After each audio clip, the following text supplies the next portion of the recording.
Introduction. According to Webster's dictionary, to survive means to remain alive or in existence, particularly to live on after the death of others. The fascinating thing about network marketing is that, in many instances, survival, i.e. staying in existence after others leave the business, is precisely what leads to dramatic wealth. Attrition is a considerable factor in our business. Yet we have rarely met anyone who has worked steadily in network marketing who doesn't eventually achieve success. And those rare individuals who do not succeed are usually their own worst enemies, constantly reinventing the wheel and complicating the simplest path to prosperity in the history of capitalism. Of course, priorities vary as widely as do people. While some choose network marketing as a means to an end, wealth, others simply enjoy it for its own merits. These folks join multi-level marketing to build their confidence, widen their circle of friends, and feel more productive. And in spite of the fact that they'll never earn huge incomes, you couldn't pry them away from this business with a crowbar. That kind of money was never really their goal, and you'll read many of their stories in this book. In fact, were we to double the number of stories of success, we still couldn't possibly elaborate on all the remarkable benefits to be derived by those who have chosen to participate in this wondrous industry. In network marketing, you persevere or you perish. Quitting is the one sure way to fail. Surviving the first year establishes a new distributor with a good basis for success. Our analysis shows that an estimated 95% of those who survive 10 years in network marketing become wealthy beyond their wildest expectations. These survivors have achieved either staggering financial rewards and/or total time freedom, that is, having all the free time to do the things that really matter to you with the people you love most. At this particular time in history, when traditional business offers so little security, network distribution is literally the last bastion of free enterprise. It's a system in which common people can invest a small sum and, through sheer tenacity and determination, rise to staggering levels of financial reward and personal freedom. It's a field devoid of the pitfalls of traditional business: payroll, employee benefit costs, advertising, overhead, bookkeeping, and accounts receivable. Network marketing has an entirely different set of entrapments of its own. But once understood, these problems are easily overcome. We believe success is critically dependent on awareness from the very beginning of what these hazards are and how to overcome them. Hence this book. The network marketing industry traces its roots to the 1940s, when Nutrilite Products Incorporated launched the sale of food supplement products, and 10 years later, Amway introduced the sale of household products. Over the past 50 years, the industry has matured into a legitimate and efficient channel of distribution, ideally suited for the next wave about to break in the world of business.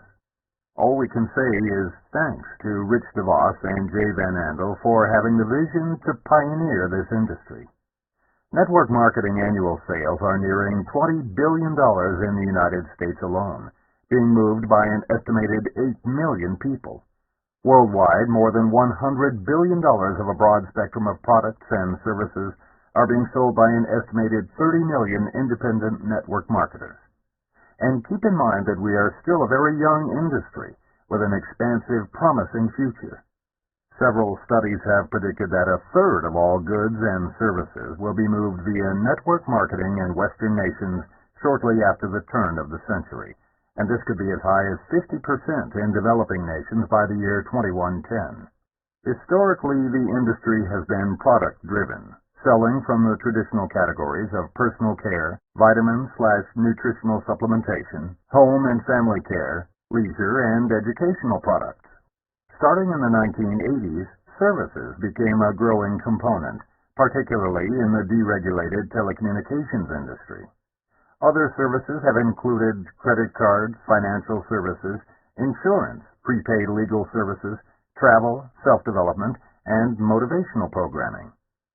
With the forthcoming deregulation of the public utilities industries between 1998 and 2002, Network marketing companies are positioning themselves to enter this market as well. The evolving maturity of our industry is clearly demonstrated by the 20 network marketing companies now traded publicly on NASDAQ and the New York Stock Exchange, and many others are preparing to go public. In order to file an initial public offering, IPO, companies must establish standardized accounting procedures and be open to Securities and Exchange Commission, SEC, scrutiny and control.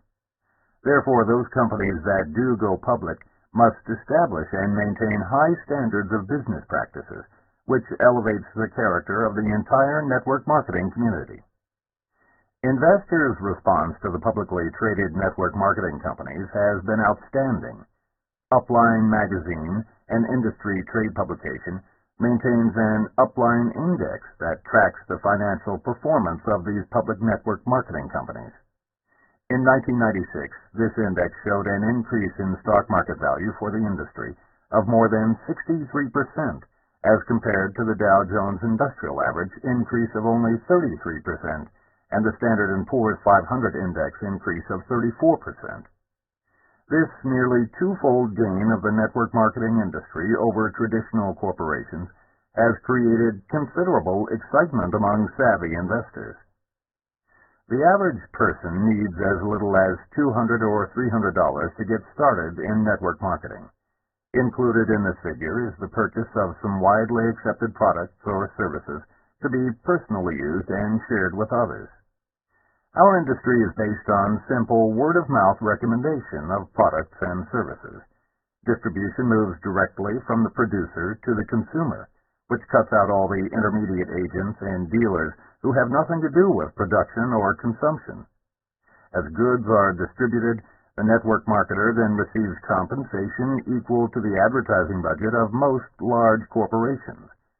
We've all known for years that word of mouth is the best form of advertising. Therefore, should it not also be the most lucrative? We have recorded a couple of dozen audio tapes during our collective 20 years in network marketing, and the one that is still the most requested is entitled, "If MLM is so great, why am I so depressed?" We think the reason people enjoy that tape is because we dared to tell the truth about the pitfalls in this industry. We admitted that, in spite of our success, we both considered quitting many times during those first years. Unfortunately, many people heard that audio tape far too late in their network marketing careers, and while they enjoyed a good chuckle because they could identify with our admitted first-year problems, most had already lost their upstart enthusiasm so necessary for success. And once people lose the drive and enthusiasm to carry them through the tough months, once that excitement is gone, in many cases, so too is the chance to achieve dramatic wealth. There is an often quoted adage in this business: it's much easier to give birth to a new distributor than it is to resurrect a dead one. And yet, as the stories poured into our Swiss chalet from across the Atlantic, we realized that this book may indeed resurrect thousands of discouraged network marketers once they read some of the truthful anecdotes shared by so many legends of this industry. As a prelude to these stories that we hope will impact your life, it seems appropriate to introduce you to one of the legends, Doug Weed, who is with the oldest and largest MLM company. Before we tell his story, we would like to tell you a little about the man. The night the Gulf War began, you may have seen Doug Weed interviewed on television by Dan Rather. Doug was then serving as Special Assistant to President Bush. He has been quoted in Time, Newsweek, U.S. News and World Report, The Washington Post, The Wall Street Journal, and hundreds of other major publications, and his 26 books have sold over 3 million copies in 15 languages.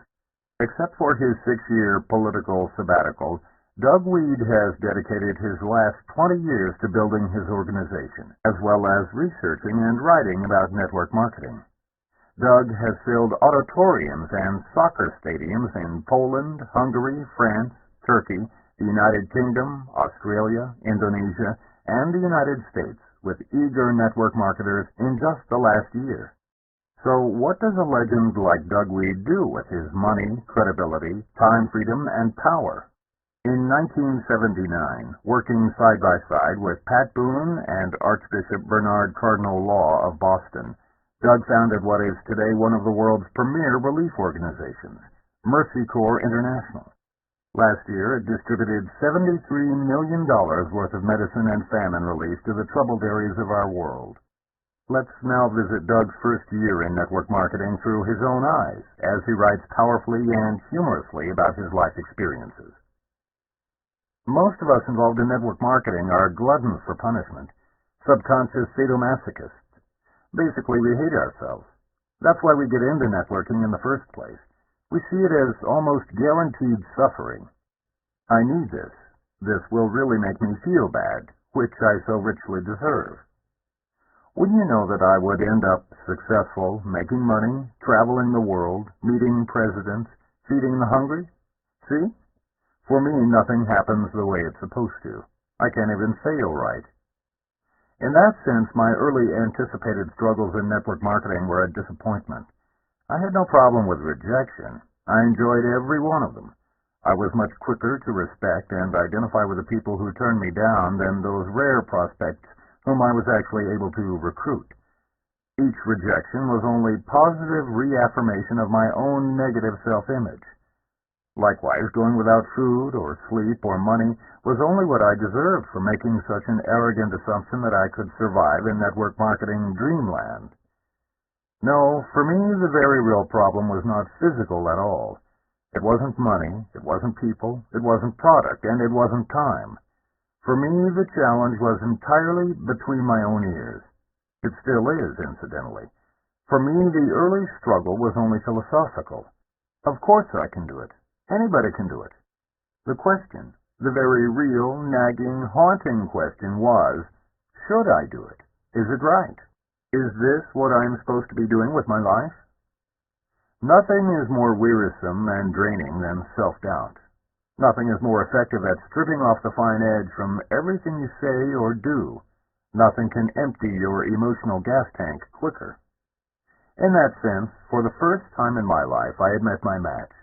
Network marketing, which we see as such a sensitive machine, easily influenced my attitudes, was not a bit impressed with my emotional and psychological drama. It only seemed to crunch numbers like a mindless calculator. The secret for me, I was to learn, was simply to survive and then plod on. Above all, I couldn't quit. Over time, as I slowly fed this monster, it grew and grew exponentially. Believe. You have to believe, they kept telling me. I didn't even have to do that. 2 times 2 equals 4. You don't have to believe it. There's 4 anyway. And my business grew, in spite of myself. Tough? Emotionally, maybe. Spiritually, maybe. But those battles manifest themselves in failure as well as success.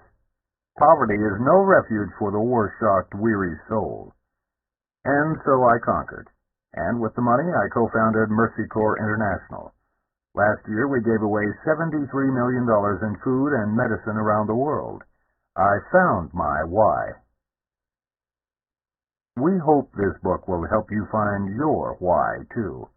It is our hope that this book will be given to new network marketers immediately after they sign up in order to warn them of the pitfalls before they lose their initial excitement. Because once it's gone, the chances of ever getting that driving enthusiasm back are virtually nil. The first year in this business is not just challenging. It is more akin to going into combat. It's about survival in the midst of widespread failure. You may not even sense the impending danger, and then all of a sudden you've been ambushed and have lost an entire leg of your downline. One of our primary objectives in writing this book is to take the stealth out of your battles so that you can see your adversaries well in advance, instead of having them creep up and catch you unaware. But equally important is that once you see the clash coming, you are equipped with the necessary skills and tools to win each confrontation and thus survive your first year in MLM. Believe us, in year 1, survival is the name of the game. We know this both from personal experience and from statistics compiled by several companies that suggest well over 60% of all new network marketers quit in their first year, during the most important phase in the learning curve. Given the possibility of earning more each month working from home than a pediatric cardiologist with a staff of 10 earns in a year at his clinic, and it is possible, wouldn't any sane person be willing to invest a year or two studying MLM?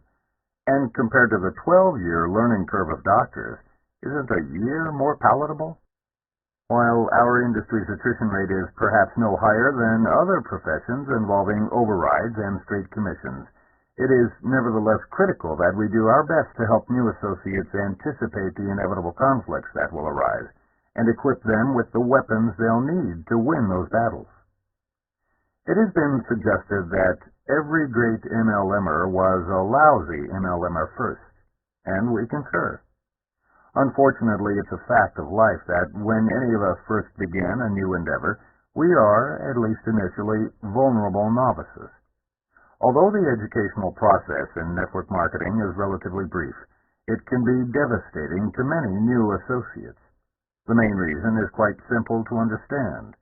We all hate rejection, and none is worse than when we are mocked by friends, family, and acquaintances.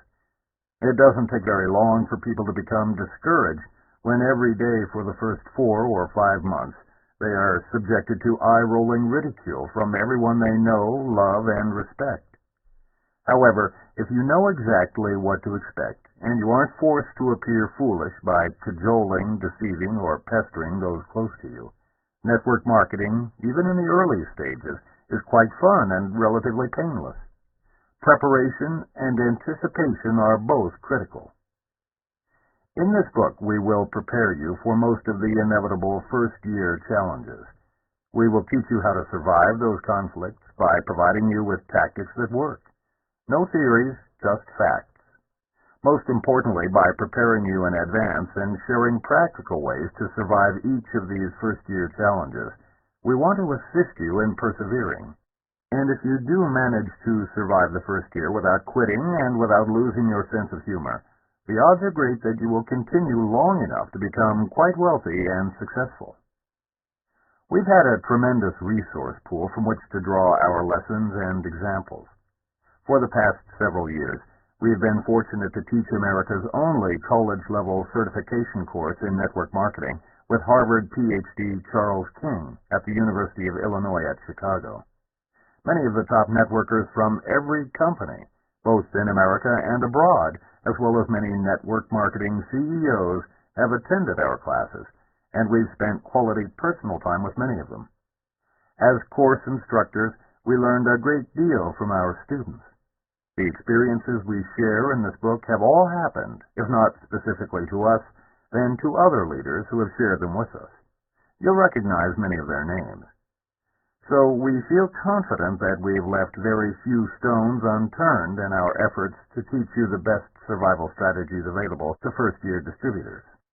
Some of our industry's most successful international leaders survived their first year by utilizing the simple maneuvers laid out for you in this book.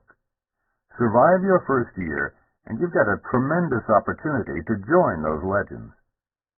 From Mark's father telling him that he is ruining the family name by doing MLM, to a hungry reporter asking the Attorney General of Nevada to investigate our company in hopes of uncovering a scandal or conflict of interest, while Rene was serving as chairman of the county commission, the two of us have survived some fairly devastating ambushes. We know what it's like to lose 6 of our 7 best leaders to a new upstart scam, that is, a company that misrepresents its earnings and or product efficacy. And we've endured the humiliation of a close friend stealing an entire downline leg. Both of us fell into the management trap at different points in our respective first years, and wound up babysitting people who never would have succeeded no matter what we had done, because they weren't willing to do what we did. Both of us suffered the misplaced personal guilt of signing up a close friend who just couldn't make it in this business. We'll teach you how to survive all of those booby traps. In fact, we'll show you how to avoid them altogether on your path toward achieving all the money you aspire to earn and the time to enjoy it. In our first book, Power Multi-Level Marketing, we presented the theory behind MLM achievement. We tried to provide a paint-by-numbers system for both part-time and full-time success. But in this book, we are vitally concerned with practical applications. That is, with giving specific examples of what can and does happen to cause potentially successful distributors to prematurely end their careers. Many psychiatrists subscribe to the theory that 90% of the solution to any problem consists in the awareness of that problem's existence. We agree. Our fervent hopes and prayers are that by bringing to your attention all the problems that successful network marketers face in their first years, we will enable you to survive yours. We are sharing with you the practical, proven survival tactics used by many of the legends of this industry so that you also can prosper abundantly. We're honored to have Dr. Charles King add a dimension to our book never before available, a quantitative analysis of network marketing from an academic perspective. Much of our most important data has been exhaustively researched and compiled by him. We've learned a great deal about the inner workings and technical marketing strategies of our profession from Dr. King. Many of his overviews are sprinkled throughout this book. His keen insights have been invaluable to us over the years, and his dynamic wife Sandra has directed all of our college certification courses. Nearly 1,000 students have graduated from our course to become network marketing professionals. So many thanks to Charles and Sandra King. Network marketing is indeed the greatest opportunity in the history of capitalism, and we consider ourselves very privileged to be able to participate in the industry. So naturally, when Prima Publishing contacted us about doing a book, not long after its marvelous success publishing Richard Poe's legendary Wave 3 books, we jumped at the opportunity with tremendous enthusiasm. As industry advocates, we believe that when any network marketing company fails, we all suffer. The future survival of our industry depends now on cooperation, not antagonism.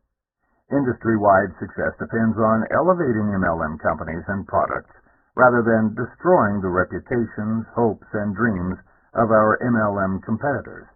Only then will network marketing become the most lucrative profession in all of free enterprise. Some network marketers mistakenly believe that the systematic ruin of their competitors is their best strategy for success. Little do they know that's exactly why they haven't begun to reach their potential.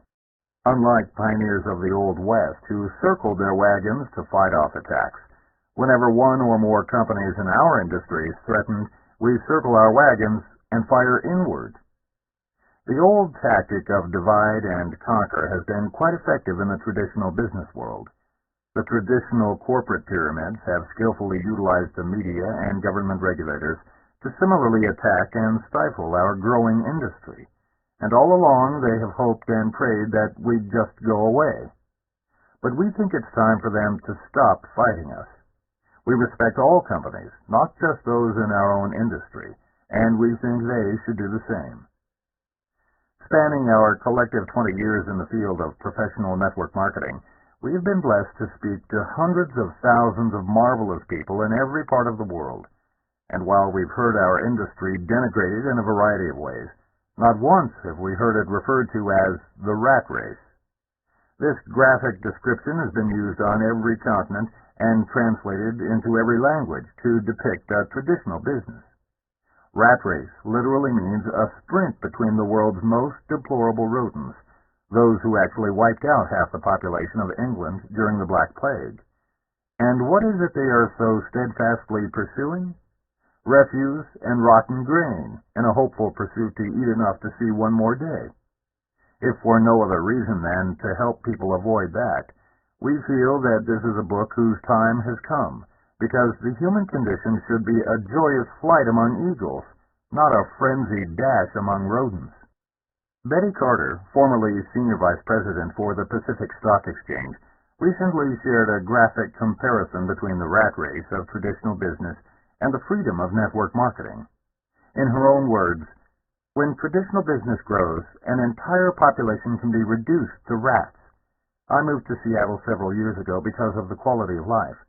Today, as two corporations expand, the entire city has been forced into a mindless trek for several hours each day.